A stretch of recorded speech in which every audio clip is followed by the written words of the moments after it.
नमस्ते बच्चों, मेरा नाम लकी आहूजा है और मैं आपको कक्षा 12 के समाजशास्त्र का अध्यापन करवा रही हूँ। तो बच्चों, कक्षा 12 के समाजशास्त्र में हम अपनी प्रथम पुस्तक भारतीय समाज का अध्ययन कर रहे हैं और इस पुस्तक के हम तृतीय अध्याय को पढ़ रहे थे। तो हमारा तृतीय अध्याय, जिसका नाम है सामाजिक संस्थाएं, निरंतरता एवं परिवर्तन, इस अध्याय में हमें 3 मुख्य सामाजिक संस्थाओं की चर्चा करनी है: जाति, जनजाति तथा परिवार। तो इस संबंध में हमने जो जाति नामक सामाजिक संस्था है उसको समझना शुरू कर दिया था और हमारे पिछले भाग में, यानी कि इस अध्याय के तीसरे भाग में, हमने कुछ ऐसे समाज सुधारकों के बारे में जाना था जिन्होंने की जाति के क्षेत्र में महत्वपूर्ण कार्य किए, या जातिगत जो संस्था है हमारे समाज में, उस संस्था में कुछ बदलाव लाने के प्रयास किए। और आज हम हमारे इस अध्याय का चौथा भाग शुरू कर रहे हैं। इस चौथे भाग का नाम है जाति का समकालीन स्वरूप। तो बच्चों, आज इस भाग में हम ये जानेंगे कि जाति में किस प्रकार विभिन्न परिवर्तन आए, या जाति नामक ये जो सामाजिक संस्था है ये समकालीन रूप में कैसी प्रदर्शित हो रही है, किस किस प्रकार के परिवर्तन अब तक इस संस्था में हुए हैं और कैसे परिवर्तनों की हम आगे आशा कर सकते हैं। तो चलिए बच्चों, जानते हैं जाति का समकालीन स्वरूप। 1947 में भारत को प्राप्त स्वतंत्रता वैसे तो बहुत बड़ी घटना थी, इसके बावजूद भी भारत अपने औपनिवेशिक अतीत से पूरी तरह छुटकारा नहीं पा सका। आप सभी जानते हैं कि हमारा देश 15 अगस्त 1947 को स्वतंत्र हुआ। तो 1947 में जो स्वतंत्रता हमारे देश ने प्राप्त की, यह वास्तव में बहुत बड़ी घटना थी कि अब हम एक औपनिवेशिक जो राष्ट्र है उसकी बजाय एक स्वतंत्र राष्ट्र हो गए थे। लेकिन भारत जो है वो औपनिवेशिक अतीत से पूर्णतः छुटकारा नहीं पा सका था। क्यों नहीं पा सका था? क्योंकि उपनिवेश जो काल था उस दौरान कई सारे कार्य किए गए, कई सारी ऐसी हम कहें परिवर्तन लाए गए जिनका प्रभाव हमारे समाज पर और सामाजिक व्यवस्था तक, हमारी सामाजिक व्यवस्था पर अब तक भी बना हुआ है। राष्ट्रीय आंदोलन में जनमत जुटाने में भी जातीय भावनाओं ने अनिवार्य भूमिका अदा की थी। तो बच्चों, यहाँ आप याद रखोगे कि ये जो राष्ट्रीय आंदोलन था, इस राष्ट्रीय आंदोलन ने भी वास्तव में जो जातिगत हमारी भूमिकाएं थी या जाति का जो हमारा संस्थान था, उस जातीय जो भावनाएं जुड़ी हुई थी उनको एक प्रकार से बढ़ाने में या जनमत जुटाने के लिए उनको बढ़ाया गया, उनका उपयोग लिया गया था। तो जो समझना है वो ये बात है कि हमारे देश में राष्ट्रीय आंदोलन चलाया गया और इस राष्ट्रीय आंदोलन में ज़्यादा से ज़्यादा लोगों को जोड़ने का प्रयास किया, जनमत जुटाने का प्रयास किया गया और इस प्रयास में जो जातीय भावनाएं थी उनने अपना एक महत्वपूर्ण स्थान निभाया था या महत्वपूर्ण भूमिका निभाई थी। दलित वर्गों, विशेषतः अस्पृश्य या अछूत जातियों को संगठित करने के प्रयास राष्ट्रवादी आंदोलन से पूर्व ही 19वीं शताब्दी की उत्तरार्ध में प्रारंभ हो चुके थे। तो ये आप याद रखेंगे कि हमारे राष्ट्र में, हमारे देश में जो दलित वर्ग थे, हम हमारी पहले की कक्षाओं में चर्चा कर चुके हैं कि कुछ जातियों को अस्पृश्य या अछूत माना जाता था और उन्हीं के लिए ये दलित शब्द उपयोग में लिया जाता था। तो दलित वर्गों को संगठन करने के प्रयास, उन्हें एक साथ या एकजुट करने के प्रयास जो हैं वो राष्ट्रवादी आंदोलन से पहले ही, यानी 19वीं शताब्दी के उत्तरार्ध में, 19वीं शताब्दी के आखिरी वाले भाग में प्रारंभ हो चुके थे। इसके अलावा इस दिशा में उच्च जातियों के प्रगतिशील सुधारकों और निम्न जातियों के सदस्यों, जैसे पश्चिम भारत में महात्मा ज्योतिबा फुले, बाबा साहेब अम्बेडकर और दक्षिण भारत में अयनकली, नारायण गुरु, योतीदास और पेरियार, ईवी रामास्वामी नायकर ने पहल की। इन सभी लोगों को आपको याद रखना है कि इन सभी ने जाति में एक परिवर्तन लाने की कोशिश की, यानी जातिगत जो अवधारणाएं चल रही थी, जाति नामक जो संस्था से संबंधित कुछ ऐसी धारणाएं थी जो कि गलत थी, उन सबको बदलने के लिए इन लोगों ने प्रयास किए। तो इन्हें हम उच्च जाति के प्रगतिशील सुधारकों के रूप में भी जान सकते हैं। और उसके अलावा दक्षिण भारत के भी कुछ नाम हैं, जैसे हम इन नामों को जानते हैं। जैसे पश्चिम भारत में महात्मा ज्योतिबा फुले, उनका नाम हम पढ़ चुके हैं। बाबा साहेब अम्बेडकर जो हैं, उनका नाम भी काफ़ी प्रसिद्ध है इस क्षेत्र में। उसके अलावा दक्षिण भारत में अयन कली ने कार्य किया, श्री नारायण गुरु ने कार्य किया, योती दास ने कार्य किया, और उसी प्रकार पेरियार, जिनका पूरा नाम था ई रामास्वामी नायकर, उन्होंने भी कार्य किया था। और उनमें से कुछ लोगों के योगदान हम अपने पिछले भाग में ही पढ़ चुके हैं। महात्मा गांधी और बाबा साहेब अम्बेडकर दोनों ने ही 1920 के दशक में अस्पृश्यता या छुआछूत के विरुद्ध आंदोलन शुरू कर दिए थे। ये खास तथ्य आपको याद रखना है कि महात्मा गांधी और बाबा साहेब अम्बेडकर दोनों ने ही इस क्षेत्र में अपना महत्वपूर्ण योगदान दिया। उन दोनों ने अस्पृश्यता के विरुद्ध या छुआछूत जो की जाती थी उसके विरुद्ध 1920 में आंदोलन शुरू कर दिए थे। और उनका मानना था कि इस अस्पृश्यता को हटाया जाना चाहिए, ये किसी भी रूप में स्वीकार्य नहीं है। इसके अलावा अस्पृश्यता विरोधी कार्यक्रमों को कांग्रेस की कार्यसूची में स्थान दिया गया था। जो खास बात थी वो ये थी कि कांग्रेस उस समय एक बहुत बड़ी संस्था थी और कांग्रेस की कार्यसूची में अस्पृश्यता विरोधी कार्यक्रमों को जगह दी गई, स्थान दिया गया कि कांग्रेस का एक कार्य जो होगा वो अस्पृश्यता को मिटाना या अस्पृश्यता का विरोध करना भी होगा। राष्ट्रीय आंदोलन के दौरान जब स्वतंत्रता नज़दीक दृष्टिगोचर होने लगी तब मोटे तौर पर यह सहमति हो गई कि जातीय विभिन्नताओं का उन्मूलन कर दिया जाए। ये बहुत महत्वपूर्ण बिंदु है बच्चों कि जब राष्ट्रीय आंदोलन आगे बढ़े और यह नज़र आने लगा, यह प्रतीत होने लगा कि अब स्वतंत्रता प्राप्त होने ही वाली है, तो उस स्थिति में कई लोगों के बीच, वहाँ जो भी महत्वपूर्ण लोग थे उन सबके बीच में यह एक बात की सहमति बन गई कि जातीय विभिन्नताओं का उन्मूलन कर देना चाहिए। ये जो जातिगत विभिन्नता है, ये ऊंच नीच है या ये जो छुआछूत है, इसे बिल्कुल बंद कर देना चाहिए। राष्ट्रीय आंदोलन में मुखरित यह दृष्टिकोण मानता था कि जाति एक सामाजिक कुरीति और भारतीयों के बीच फूट डालने की औपनिवेशिक युक्ति थी। यह बिंदु भी बहुत महत्वपूर्ण है कि ये जो सहमति बनी, ये जो राष्ट्रीय आंदोलन के मुख्य नेता थे, जो भी मुख्य महत्वपूर्ण व्यक्तित्व थे, उन लोगों ने माना कि जातीय विभिन्नताओं का उन्मूलन आवश्यक है। और वो ये भी मानते थे कि वास्तव में जाति जो है वो एक सामाजिक कुरीति है और इस सामाजिक कुरीति का खात्मा होना चाहिए, इसे पूरी तरीके से खत्म कर दिया जाना चाहिए। उसके अलावा इन लोगों का ये भी मत था कि ये जो जाति नामक संस्था है, ये हम भारतीयों के बीच में वास्तव में फूट डालने के लिए औपनिवेशिक युक्ति थी। यानी हमारे ऊपर ब्रिटिश सरकार ने जो राज किया, उस दौरान अपने राजकाज को सही से चलाने के लिए या अपना पूर्ण नियंत्रण हमारे राष्ट्र पर करने के लिए उन्होंने इस जाति नामक संस्था को भी फूट डालने के लिए उपयोग में लिया था। लेकिन राष्ट्रवादी नेता, जिसमें महात्मा गांधी प्रमुख थे, निम्न जातियों के उत्थान के लिए अस्पृश्यता तथा जातीय प्रतिबंधों के उन्मूलन के पक्ष में समर्थन जुटाने के लिए प्रयत्नशील रहे और साथ ही भूस्वामी उच्च जातियों को यह आश्वासन देने में सफल रहे कि उनके हितों का ध्यान रखा जाएगा। तो जब कुछ जो नेता थे या कुछ महत्वपूर्ण व्यक्तित्व थे, उन्होंने यह माना कि नहीं, इस जाति नामक संस्था को ही एक कुरीति के रूप में हमें देखना चाहिए और इसे खत्म कर देना चाहिए। उसी दौरान कई राष्ट्रवादी नेता थे, जिनमें कि माना जाता है कि महात्मा गांधी भी प्रमुख थे। उन्होंने यह कहा कि नहीं, निम्न जातियों का उत्थान किया जाना अधिक महत्व रखता है और इस जाति को हम अचानक से खत्म नहीं कर सकते हैं। तो निम्न जातियों के उत्थान के लिए अस्पृश्यता को खत्म किया जाना चाहिए और जातीय जो प्रतिबंध है, जो खान पान पे प्रतिबंध है, जो विवाह पर प्रतिबंध है, जो एक ही व्यवसाय को करने का प्रतिबंध है, इन सभी प्रतिबंधों का उन्मूलन किया जाना चाहिए।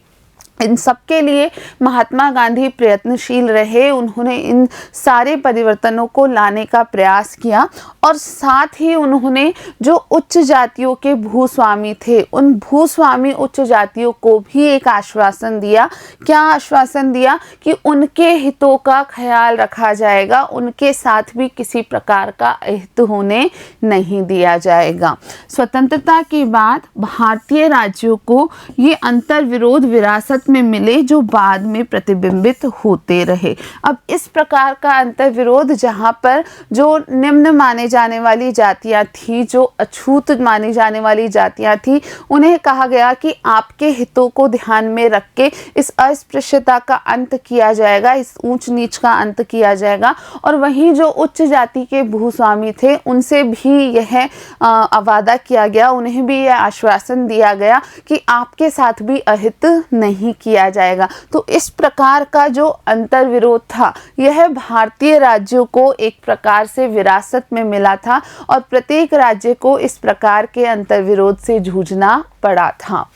जातीय व्यवस्था जो कि स्वतंत्र भारतीय राज्य के संदर्भ में हम देखें तो उसमें जो मुख्य अंतर्विरोध था वो क्या था कि एक तरफ तो जाति प्रथा के उन्मूलन के लिए प्रतिबद्धता प्रदर्शित की जा रही थी। यह माना जा रहा था कि जाति प्रथा एक ऐसी प्रथा है जिसका उन्मूलन किया जाना ही चाहिए और इस चीज़ का संविधान में भी उल्लेख किया गया। जो हमारे स्वतंत्र भारत के लिए संविधान तैयार किया गया उस संविधान में भी इस बात को रखा गया कि ये जाति प्रथा हमारे जो देश है उसके संविधान में कोई महत्व नहीं रखेगी, उसे स्वीकारा नहीं जाएगा।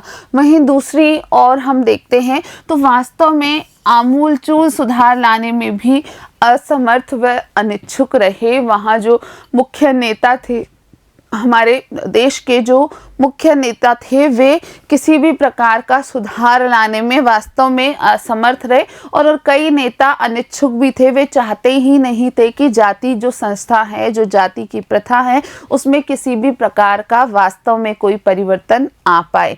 जातीय असमानता के लिए आर्थिक आधार को दुर्बल बना देते। तो उनका मानना था कि ये जो जातीय असमानता है उस संदर्भ में आर्थिक आधार को दुर्बल बना दिया जाएगा। यदि हम सिर्फ जातीय असमानता की बात करते हैं तो जो आर्थिक आधार पर जो अंतर है लोगों के मध्य, किसी भी जाति में जिस जाति को भले उच्च माना जाता हो उसमें भी सभी लोग आर्थिक रूप से संपन्न नहीं होते हैं, सक्षम नहीं होते हैं। और ऐसा ही निम्न माने जाने वाली जातियों में भी है कि जो जातियों को निम्न माना जाता है उनमें भी कई लोग आर्थिक रूप से बहुत अधिक संपन्न हो सकते हैं और कुछ लोगों में यह संपन्नता नहीं पाई जाती है। तो इस प्रकार का एक अंतर्विरोध वहाँ बना हुआ था कि या तो जाति प्रथा के उन्मूलन की जो प्रतिबद्धता है उसको आगे बढ़ाया गया, उसे संविधान में रखा गया, लेकिन साथ के साथ कई सारे नेता जो थे वो वहाँ पर इस जाति प्रथा के उन्मूलन के अनिच्छुक थे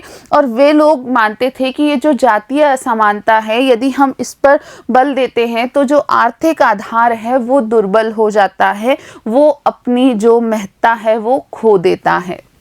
अन्य स्तर पर राज्य ने यह माना कि यदि वह प्रथा के प्रति आंख बंद करके काम करेगा तो स्वतः ही जातीय विशेषाधिकार कमजोर पड़ जाएंगे, अंततोगत्वा इस संस्था का उन्मूलन हो जाएगा। यहाँ खास बात यह है कि स्वतंत्र भारत के जो राज्य बने वहाँ उन राज्य की जो शासक हुए, जो प्रशासक हुए, उन लोगों ने यह माना कि यदि इस प्रथा के प्रति, यदि जाति प्रथा के प्रति आंख बंद करके काम किया जाए, यानी इस पर कोई ध्यान ना दिया जाए, तो स्वतः ही जातीय विशेषाधिकार कमजोर पड़ जाएंगे। जाति के ये जो विशेषाधिकार प्रचलन में है वो धीरे धीरे कमजोर हो जाएंगे और अंततोगत्वा इस संस्था का उन्मूलन हो जाएगा। और जब धीरे धीरे विभिन्न जातियों के विशेषाधिकार जो हैं वो कमजोर हो जाएंगे तो अंत में इस संस्था का, यानी जाति संस्था का उन्मूलन स्वतः ही हो जाएगा। उदाहरण के लिए सरकारी पदों पर नियुक्ति के मामले में जाति का कोई ध्यान नहीं रखा जाता था। तो ये एक ऐसी नीति थी कि जातीय जो भी विशेषाधिकार हैं उनको ध्यान में ही ना रखा जाए, उनके प्रति आंखें मूंद ली जाए। तो उदाहरण के लिए जब भी सरकारी पदों पर नियुक्ति की जो शुरुआत में बात हुई तो वहाँ पर जाति का कोई ध्यान नहीं रखा जाता था। कोई भी व्यक्ति किसी भी सरकारी पद के लिए योग्य माना जाता था, वहाँ जाति की कोई भूमिका नहीं रखी जाती थी। इस प्रकार उच्च जातियों यानी कि उच्च शिक्षित व निम्न जातियों जो कि निरक्षर अथवा अल्प शिक्षित अधिक थी को समान रूप से प्रतियोगिता करनी पड़ती थी। जब कुछ राज्यों में ये नीति अपनाई गई यानी जाति प्रथा को बिल्कुल आंख बंद करके एक प्रकार से तिरस्कृत कर दिया गया या उस पर कोई ध्यान ही नहीं दिया गया, तब हुआ ये कि जो उच्च जातियां थी जिनमें कि अधिकतर लोग उच्च शिक्षित थे और जो निम्न जातियां थी जिनमें कि अधिकतर जो लोग थे वो निरक्षर थे या बहुत ही कम शिक्षित थे, उन्हें बिल्कुल समान रूप से प्रतियोगिता का सामना करना पड़ता था क्योंकि वहाँ कोई भी विशेष प्रायोजन नहीं रखे गए थे। इसका एकमात्र अपवाद अनुसूचित जातियों व अनुसूचित जनजातियों के लिए पदों का आरक्षण था। इस स्थिति का अपवाद जो हमें देखने को मिलता है वो आरक्षण के रूप में देखने को मिलता है कि यह स्वीकारा गया कि जो निम्न जातियां हैं, जिन जातियों को अब तक अछूत माना गया, जिन जातियों से कई भेदभाव किए गए, जिन पर कई प्रतिबंध लगाए गए, उनके लिए पदों का आरक्षण आवश्यक माना गया। तो राज्य की जो उदासीनता थी वो हमें देखने को मिली कि स्वतंत्र भारत में जो राज्य सरकारें थी वो आर्थिक समानता की दिशा में उदासीन थी। उन्होंने कोई खास कार्य इस दिशा में नहीं किया कि हमारा जो देश है, जो राज्य है, वहाँ पर आर्थिक असमानता व्याप्त है, उस आर्थिक असमानता को मिटाने के लिए कोई विशेष प्रबंध नहीं किए गए। इसी प्रकार शैक्षिक समानता की दिशा में भी राज्य उदासीन हुआ करते थे। यानी कैसे ऐसी जातियां जिनमें शिक्षा पहले से विद्यमान है यानी काफ़ी लोग उच्च शिक्षित हैं और ऐसी जातियां जिनमें शिक्षा की जो मात्रा थी वो बहुत कम थी यानी बहुत कम जनसंख्या उन जातियों की शिक्षित थी, तो उनके लिए कोई खास प्रबंध शुरुआत में नहीं किए गए और ये हमारे जो राज्य थे उनकी उदासीनता को प्रदर्शित करता है। जाति के समकालीन रूप के कारणों की अब हम चर्चा करते हैं कि जो जाति का आज का रूप हमारे समक्ष नज़र आता है, जाति प्रथा में कई परिवर्तन अब हुए हैं, तो उनके पीछे क्या क्या कारण रहे, किन किन कारकों की भूमिका रही। तो सबसे पहले राज्य के विकास संबंधी कार्यकलाप। तो हमारे देश में विभिन्न राज्यों द्वारा विकास संबंधी कई कार्यकलाप अपनाए गए। अलग अलग राज्यों ने अपना अपना जो कार्य है वो करना शुरू किया, यानी अपने राज्य को विकास की दिशा में आगे बढ़ाने का भरपूर प्रयास किया। उसके अलावा निजी उद्योगों की समृद्धि, ये भी खास बात है कि हमारे देश में स्वतंत्रता के बाद धीरे धीरे लोग निजी उद्योग जो हैं वो लगाने लगे और उन निजी उद्योगों की दिन ब दिन बढ़ोतरी होने लगी, वो अपने विकास के पथ पर आगे बढ़ने लगे। इसी प्रकार नगरीकरण व शहरों में सामूहिक जीवन, ये एक खास बात थी कि धीरे धीरे नगरीकरण बढ़ने लगा, लोग नगरों में रहने लगे या हम कहें कि नगर विकसित होने लगे। अब भारत का चेहरा जो ग्रामीण भारत था वो धीरे धीरे नगरों की तरफ रुख मोड़ने लगा और नगरों में रहने के साथ ही शहरों में सामूहिक जीवन जब जिया जाने लगा, लोग शहर में भीड़ भाड़ वाले इलाकों में रहने लगे, वहाँ पर जो जाति का एक भाव था वो धीरे धीरे कमजोर पड़ने लगा था। आधुनिक शिक्षा प्राप्त भारतीय, इसी के साथ यह भी सत्य है कि इस जाति का जो समकालीन रूप है, जाति प्रथा में, जाति नामक संस्था में जो कई परिवर्तन हुए हैं उनमें एक भूमिका आधुनिक शिक्षा प्राप्त भारतीयों की भी रही थी। यानी जो उच्च शिक्षित भारतीय थे उन्होंने इस चीज़ को स्वीकार किया कि ये जो जातिगत असमानताएं हैं या जाति संबंधी प्रतिबंध हैं ये सरासर गलत हैं और इनमें बदलाव लाना आवश्यक है। तो यहाँ आपने जाना कि जाति का जो आज का वर्तमान रूप है, समकालीन रूप है, उसमें जो मुख्य कारक अपनी भूमिका निभाए थे, जिन कारकों के कारण जाति का स्वरूप परिवर्तन हुआ, वो कौन कौन से हैं। अब बच्चों दूसरी तरफ हम देखते हैं कि आरक्षण का प्रावधान एक तरफ किया गया, जो भी जातियां निचली जातियों से संबंधित थी या निम्न जातियां जिन्हें माना जाता था उनके लिए। दूसरी तरफ औद्योगिक नौकरियों में भर्ती, जैसे कि मुंबई की कपड़ा मिल, कोलकाता की जूट मिल अथवा अन्यत्र कहीं भी जाति और नातेदारी के आधार पर ही होती रही। ये खास बात आपको ध्यान रखनी है कि यद्यपि निजी उद्योगों में बढ़ोतरी हुई, स्वतंत्रता के पश्चात नए नए निजी उद्योग लगाए गए, लेकिन उसके बाद भी जो ये उद्योग थे, इनकी जो नौकरियां थी, इनमें अगर हम भर्ती की बात करते हैं तो यह स्वतंत्रता के बाद भी जाति और नातेदारी के आधार पर ही होते रही। जहां भी कोई विशेष जाति के लोग काम करते थे तो वो आगे की नौकरियों में अपनी जाति के लोगों को ही रखना पसंद करते थे। बिचौलिया जो कारखानों के लिए मजदूर भर्ती करता था, अपनी जाति या क्षेत्र में से मजदूरों का चुनाव करता था। यहाँ स्पष्ट है कि इस कार्य के लिए यानी कि नौकरियों में भर्ती के लिए बिचौलिए रखे जाते थे। बिचौलिए वो लोग होते हैं जो किसी कार्य को करने के लिए मध्य में अपनी भूमिका निभाते हैं, हस्तक्षेप करते हैं।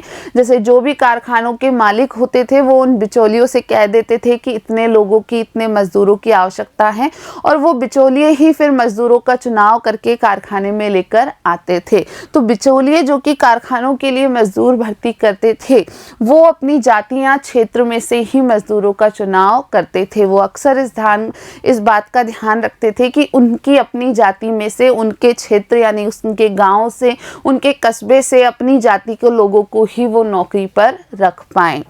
इस प्रकार उन विभागों व कारखानों में अक्सर एक खास जाति के मजदूरों का बोलबाला था। तो इस प्रकार से जो भी उद्योग कारखाने होते थे तो प्रत्येक उद्योग में अपने अपने विशेष जाति का बोलबाला पाया जाता था, यानी एक विशेष जाति के लोग ही उस उद्योग या कारखाने में अधिक काम करते थे। अछूतों के प्रति खूब भेदभाव होता था, हालांकि शहरों में गाँवों की तुलना में यह काफ़ी कम होता था। तो आप याद रखें कि ऐसे कारखानों में, ऐसे उद्योगों में जहां विशेष जाति के ही लोग अधिक होते थे, विशेष जाति का बोलबाला होता था, तो वहां पर भी जो अछूत जातियां जिन्हें कहा जाता था उनसे भेदभाव होता था, क्योंकि अछूत जातियों के कोई 1, 2, 4 लोग यदि उस कारखाने में मजदूर के रूप में कार्य कर रहे हैं तो बाकी सब उसे तिरस्कृत भाव से देखते थे, बाकी सब उसके साथ जातिगत प्रतिबंधों का पालन किया करते थे।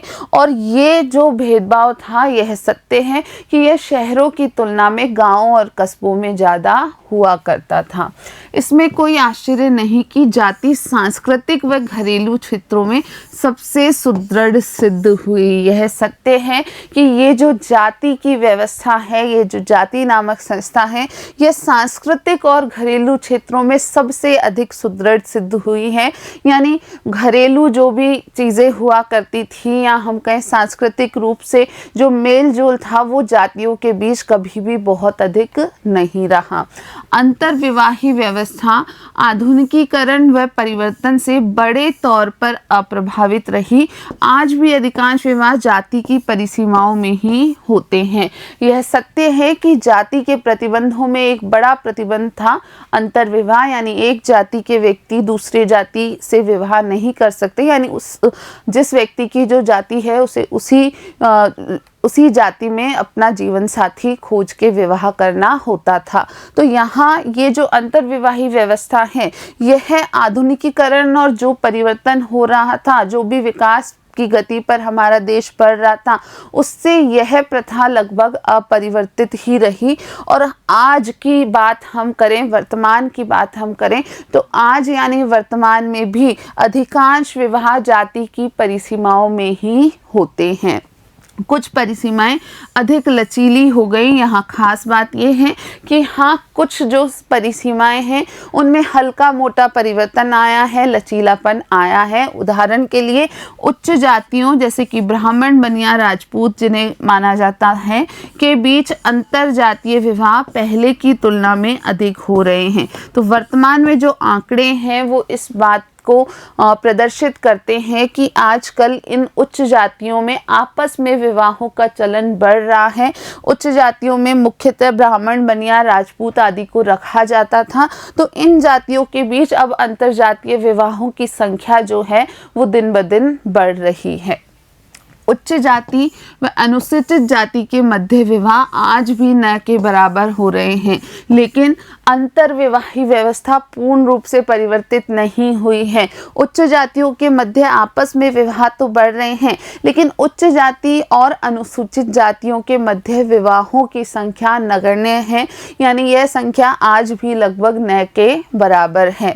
भोजन को मिल बांटकर खाने के नियमों में भी लगभग ऐसी ही स्थिति है। ये सत्य है कि भोजन के भी प्रतिबंध हुआ करते थे, और इस संदर्भ में भी जो उच्च जातियां हैं उनमें आपस में जो भोजन खाने बांटने के नियम हैं उसमें तो थोड़ा परिवर्तन आया है, एक लचीलापन देखने को मिलता है। लेकिन आज भी खासकर ग्रामीण परिवेश में जो उच्च जाति और तथाकथित निम्न जातियां हैं उनके मध्य भोजन का आदान प्रदान या मिल बांट करके खाने की जो क्रिया है उस पर जातिगत प्रतिबंध अभी भी पहले की तरह ही बने हुए हैं।